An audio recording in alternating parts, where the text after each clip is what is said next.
Good afternoon, YouTubers. Welcome back into another round of Astros Recap Postseason edition. So David Artis back here. It is Monday afternoon, 2:33 p.m., October 24th, 2022. So a few things before I get into the Astros here, and a lot to talk about, obviously. One, fan over here to my right, once again. So background noise, last time I did this, there wasn't any.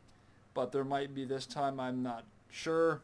We've had mic issues, obviously. The sound's a little fuzzy, staticky from time to time. I continue to say I'm going to get a new mic. Now that we're in the postseason, the season will end in about a week and a half or whatever it might be. I might just wait till next season, but getting a new mic is definitely on my list of things to do. So, but just bear with me. If it doesn't sound perfect, just know it's sort of out of my control. This mic here, as I got all these updates rolling in. Alright, so I am super late. I talked to you last Friday. So not 3 days ago, like 10 days ago. Yeah, 10 days ago. So that was not my plan. My plan was to be here basically in between off days here and there. Things last week sort of took a turn. Work really spiked up. I had to work 4 a.m. to 12 p.m. shifts Monday through Friday. That sort of took a lot out of me. Long naps after I get home from those shifts. So, yeah, I just couldn't find a good time. I finally got an off day after working 9 straight days today. So that's why I'm here. That's why I'm on. A lot to recap. I'm not going to spend a ton of time talking about what's occurred.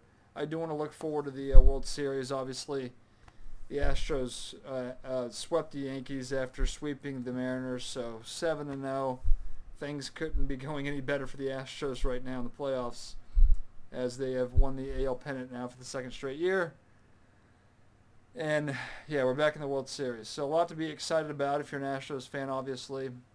But, yeah, last time I talked to you was after Game 2. So the Astros were in a perfect spot.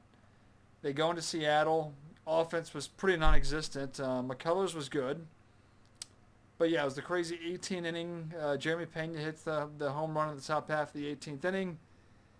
Luis Garcia was huge out of the bullpen. So, winning that series, and now you get 4 days off. Or was it 3 days off? It was 3 days off. We had to wait. Obviously, the Yankees and the Guardians, that was a 5-game set. Yankees pulled it out. After falling down that series 2-1, they did come back and win that series. So that was sort of what you wanted. You didn't want to play the Guardians in the championship series. You wanted to play the Yankees. The Yankees and the Astros have that rivalry history, all that good stuff.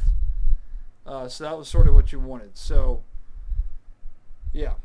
But the Astros blew through them pretty quickly. So I think there's a combination of things here. So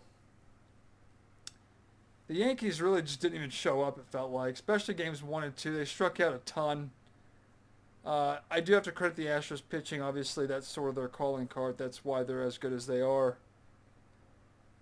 My hair is super long right now. But, yeah, the Astros pitching is what's, they were 106 and 56 for a reason. It's their pitching. The offense we talk about, there's really 4 hitters you fear.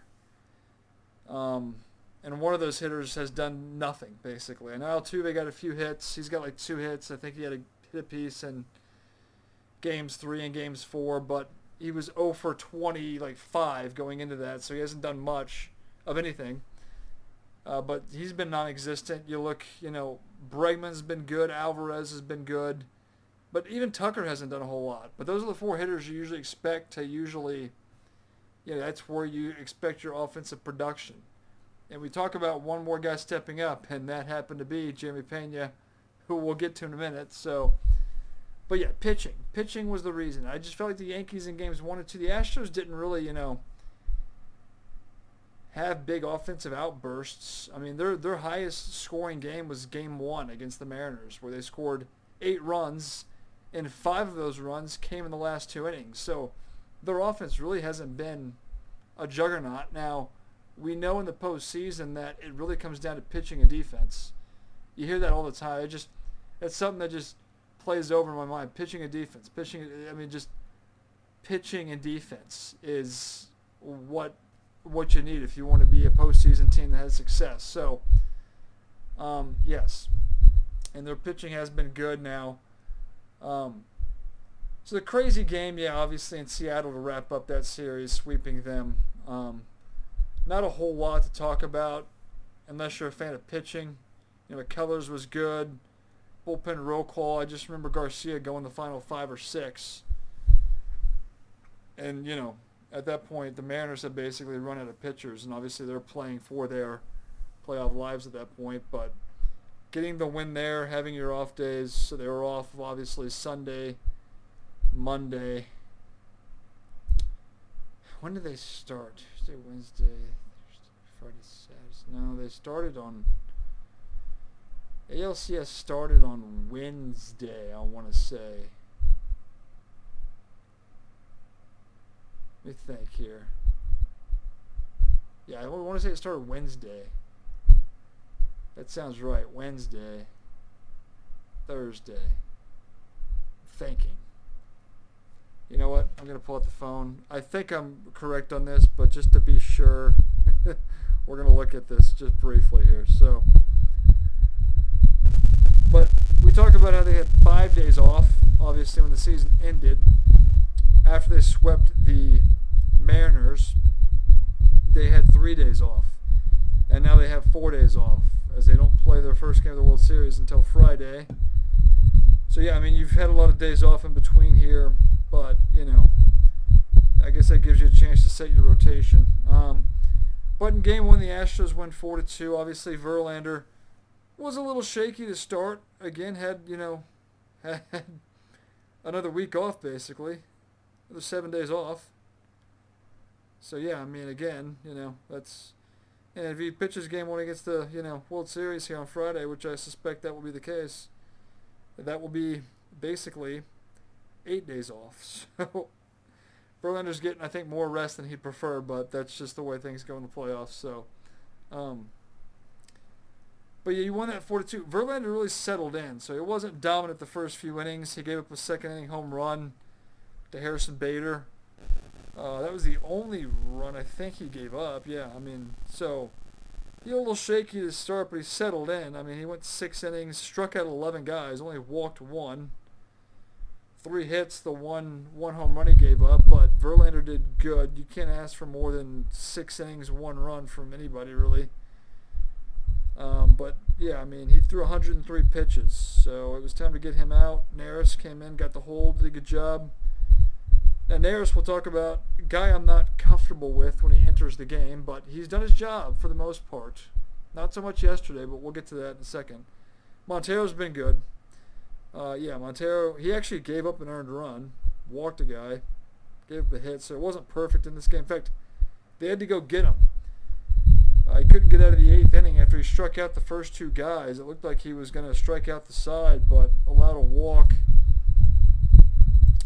Presley came in, got 4 outs, got the 4-out save, so big for him. Just with the closer, I know a lot of these teams will start their closers, like in these playoff games, if they have a dominant closer, they'll pitch them like starting in the 7th or 8th inning, and they expect them to get 6 to 9 outs. So the Astros don't really do that, but Presley obviously getting the out, sitting down, and then coming back out. Sometimes messes with their sort of rhythm, or, pitchers are, a routine-oriented type of position, and they like their routines, they like their off days or pitching programs and the way they usually go out there, so your closer usually, gets 3 outs, but playoffs different. Presley struck out 3, got 4 outs, no walks, no hits, he was great, and got the save there. So good pitching, and then the game on Thursday, again, the big 3-run shot by Bregman was the winner. They gave up 2 runs. Fromber, sort of a case of deja vu with the play that happened. I think there was nobody out. There was a ground ball back to him. Runner on first at this point. And Fromber was going to try to set up for the double play, but he couldn't field it properly. And then he sort of fell down, threw it wildly to first. It was sort of a repeat of what that Seattle game, if you remember Game 2, where he, had the comebacker up the third base line, and he threw wildly to Maldonado that scored a run. Sort of, I mean, those have been, in the two starts that Framber Valdez has had, it's been really those two plays that define the outing, I feel like, because he's been great other than those two sort of plays. But that led to 2 runs, both of which were unearned. And Maldonado actually got credited for 2 errors on that play. So his final line, 7 innings through 101 pitches, 101. But 4 hits, 2 runs, none of them earned, 9 strikeouts, so he was great. 1.42 ERA. Verlander was at 6.35. That first start really killed his ERA, though. Abreu came in. Abreu's been doing great. And, yeah, Presley gets the save. So, bullpen pitching's been, yeah. But as I look at the first 2 games, the Yankees just were dreadful. I mean, offensively, they couldn't get anything going, and they just can't make contact. They struck out so many times in these 2 games. I just counted 20 with the starters. In fact, I'll get you the actual number, but in game 1, they struck out. Let's see here. Scroll down here, 11, 12, 13, 14, 15, 17. They struck out 17 times in game 1. Game 2, they struck out, let's see here. Got the guy scroll down. 13 times in game 2. So you struck out 30 times in 2 games. Yeah, that's not usually good. I mean, the Astros at least make contact and can put some pressure on some defenses, but if you're not making contact, that's not a recipe for success. But the Yankees, yeah. Now, their series was hard fought against Cleveland, and they had sort of the rain delays, so they had to play basically game 5 and then get on a plane and come right to Houston and play like less than 24 hours later. So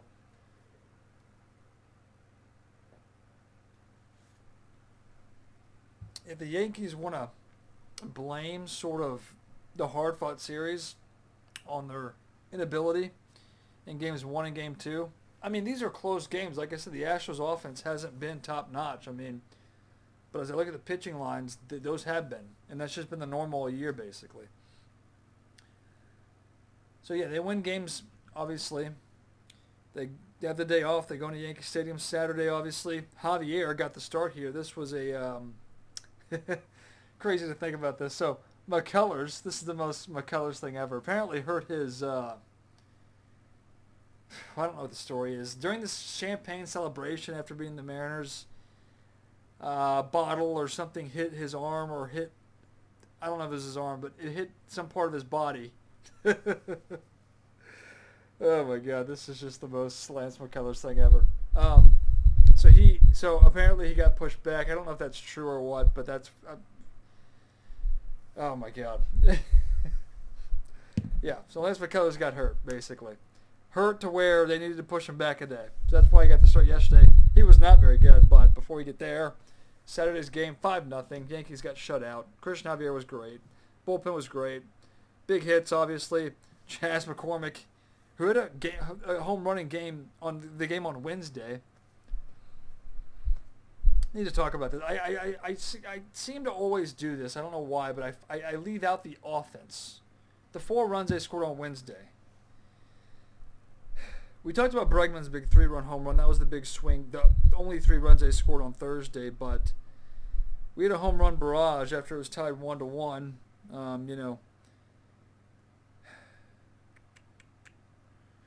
Want to be sure on this here, but Gurriel had the big home run that gave him the 2-1 lead. McCormick had a solo shot to right, and then Pena had the 2-run shot that gave us even more insurance. Or gave us insurance in that Wednesday game. Those are the 4 runs they scored. Obviously, the big 3-run shot was the only offense in game 2. But Saturday, McCormick goes opposite field, hits the top of the wall, and bounces over for a 2-run home run there.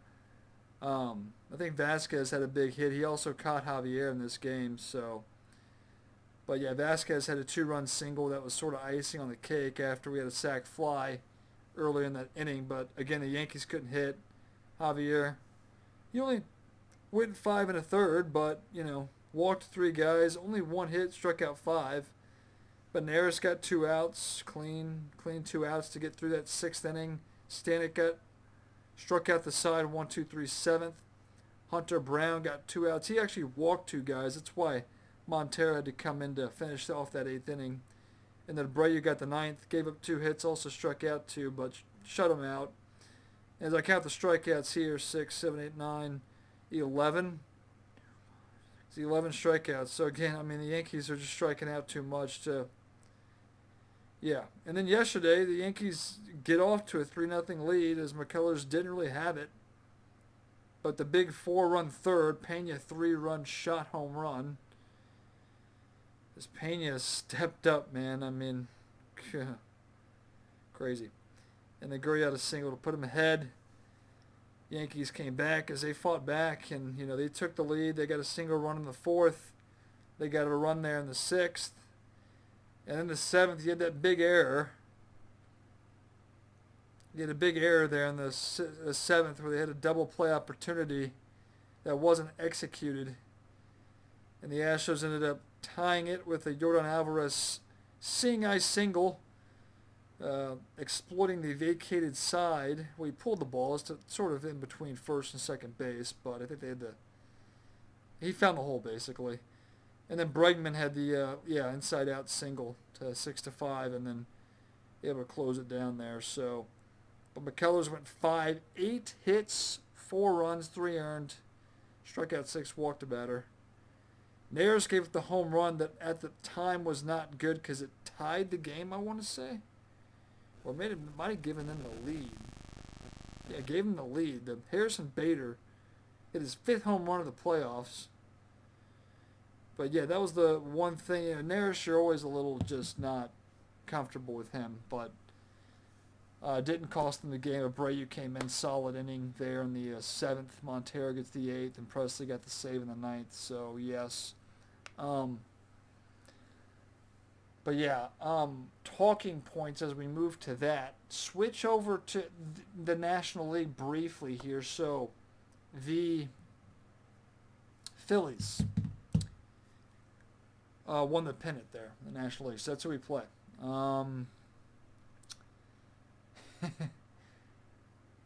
Yeah. So the Padres beat the Dodgers. Don't know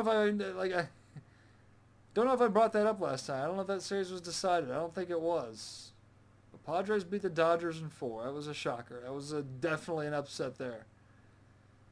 Phillies beat the Braves. That was another upset. So the 2 teams that had byes in the NL did not win their series. I don't know if the 5 games off hurt them.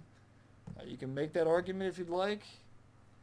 Of course, if I'm the Braves or Dodgers, I don't use it as an excuse. I was not going to use it as an excuse for the Astros if they got bounced in the first round. If they got bounced in the first round. But, yeah. Let's see. So, yeah, the Phillies knocked out the Braves, and they took care of the Padres in 5.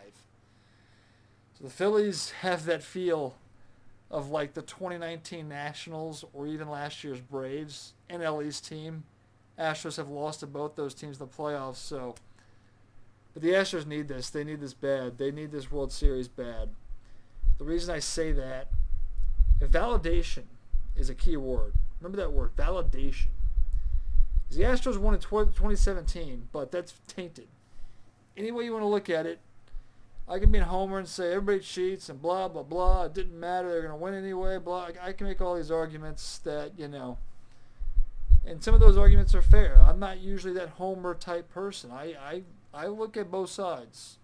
I'm harder on the Astros than any Astros fan you'll probably ever meet. But validation, they need this World Series to validate 2017. If you want to poo-poo that 2017 World Series, that's fine, but you can't poo-poo the 2022. So this is very important for the Astros. And the Phillies are not going to be easy because they can hit, they can pitch. They're in the World Series for a reason. Obviously, they snuck in on our ball. It's crazy to think. It's just the irony of all this. The Astros were supposed to play Philly to start the season. Lockout happened. So they played them to end the season. Now they'll play them again to end this in the postseason. It's just crazy how all that sort of shakes out. But yeah, we sit here we both have the same amount of off day. It'd be a level playing field. The Astros, obviously, home field advantage, all that good stuff. But yes, the Phillies are playing very good right now, and they're very hot. And the Astros will be favored. They were favored in 17. They were favored in 19. Well, they won in 17. They actually weren't favored in 17. They won that. It's the Dodgers. But they were favored in 19. They were favored in 2021. Did not win each one of those World Series. You want to flash all the way back to 05. Obviously, I do not think they were favored there, and they got swept. So the Astros are 1-3 in World Series since, well, the 4 they've been in since they've become a team. So they need one more badly. If they lose this, hard to say failure of a season, but you can't lose 3 World Series in a row. The Astros have been to 4 of the last 6. You can't lose. You can't go 2-4, or 1-4. Hold on, 1-3. You can't go 1 and. I'm trying to think. Yeah, you can't go 1-3 in World Series. That's just not good enough. You got to take advantage of the opportunities you get. So this is important. The validation is key for this World Series and possibly winning it. So no excuses, though. I mean, the Phillies, hopefully the 4 days off maybe hurt them a little bit because they're, usually hot teams. If you can get them to rest for a while, maybe, I don't know. We'll wait and see. But, yeah, as I look at things, so Pena wins ALCS MVP. So, yeah. One thing Correa never did. He had all these big playoff moments, but he never won an ALCS or World Series MVP. Pena did it. Just crazy to think that. I thought his first playoffs, I thought the light would be, the stage would be a little too big. Bright lights, maybe not, show the poise of a veteran, but he's done it. He's done great. So we check mark that. We'll see what he does in the World Series here, but check mark to this point as a guy who steps up. Altuve's been nothing so far. He's got 2 singles that were meaningless in games 3 and 4, I believe. Tucker hasn't done much either. Alvarez had the big game 1, game 2, big RBI yesterday. He had a few hits, but he even had a stretch there. Games 3, 4, 5. Games 3, games 1, 2. He didn't do a whole lot there. Gurriel stepped up. He's had some big hits, had a few home runs, a couple home runs. Mancini doesn't deserve to be in the lineup at this point anymore. He can't do anything, so I just don't get. And they're DHing him. Like, really? You would DH Mancini, who's done nothing? Yeah, but Mancini doesn't have a hit the entire postseason. Doesn't have a hit. As we just got the times for the World Series here. I'll look at those in a second. But Yuli's hitting 367, Tucker 214. Bregman's been pretty solid, consistent, 333. Alvarez 241, Pena 303, Altuve .094. Maldonado 214. McCormick 250. So you've had some, Maldonado's had some hits. McCormick's had 2 big home runs. So we are seeing some people step up that you don't expect. But again, talk about this. Offense hasn't been the big thing in the postseason. It's been the pitching. It's what you need. It's what you expect. But yeah, we got some days off here. Let's see, I work tomorrow. I don't plan to work Wednesday. I'm going to work Thursday. I'm going to work Friday. The first game's Friday.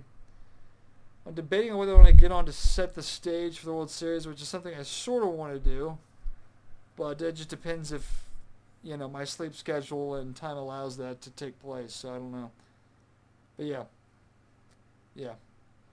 I'm going to wrap things up. Again, I was 10 days off, and I don't even do that during the regular season. It's usually every Sunday night, Monday if there's an off day there, but work really took a hit on me there this past week, and it will be tough tomorrow, Thursday, Friday, and even rolling into next week, Monday, Tuesday, Wednesday. So I like getting hours, obviously getting paid, but I don't necessarily like getting up at 2:30 in the morning being out of the house at 3:30, working 4 to noon. Now, getting off at noon sounds great, but I don't get enough sleep the prior night to make the 12 o'clock be good. Because I'll get home at 12, I'll eat a little something, and then I'll go to bed or go to sleep, and I'll sleep for the next 3 to 4 hours, and I wake up at 4 or 5 o'clock. I mean, I woke up at 6 o'clock on Thursday and Friday last week, and then you got to go to bed 4 to 5 hours later to do it all over again. So I don't like that routine at all. I don't like it. But that's what I got to do here for at least. We're looking at 3 times this week, and then Monday, Tuesday, Wednesday. Then I might have a little bit of a break from the shift. So, but anyway, sort of off topic there. I don't want to get into all that, but that's just why I'm so late doing this postseason Astros recap now. So anyway, I'll wrap things up there. Love to hear your comments. A lot to talk about, a lot to digest. Comment section below. Phillies will be tough. We know that. We don't take any teams for granted. We knocked out the Yankees again. They can't beat us. That's 4 times now. If you count the 15 wild card, 1 game elimination. If you count obviously you count the 17, you count the 19, now you count the 2022 Astros own the New York Yankees in the playoffs. So yeah, we'll wrap things up there. We'll talk to you next time, whenever that might be.